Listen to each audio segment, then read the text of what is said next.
Oh my God! Sir James Mayon, the famous director! Oh, it's a pleasure. Wait, okay lang ho ba to take 5 seconds of your time? Ano po, Chef versus Mom po? Bago pong show sa Action TV. Action TV? Apo. Never heard of that. Saan yan? Sa Action TV nga po, sir, hindi po ba kayo makikinig? Hindi, saan yan? Ano siya? Ano siya, news channel po siya ng TV pa. Apo.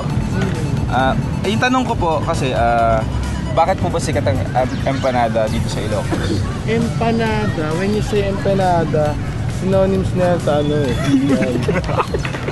pero, one thing na talagang mahuhook ka doon sa pagkain ng empanada is yung crunchiness niya. Sa pag kinagat mo siya, naglalaro yung mga ingredients ng empanada. Kasi usually ginagamit dito papaya, may mga iba-iba yan eh. Yung mga ano na rin, nag-dilis, naglalagay ng kamyas, iba-iba. Pero dapat matikman mo yung nilalagay nilang garbanzos.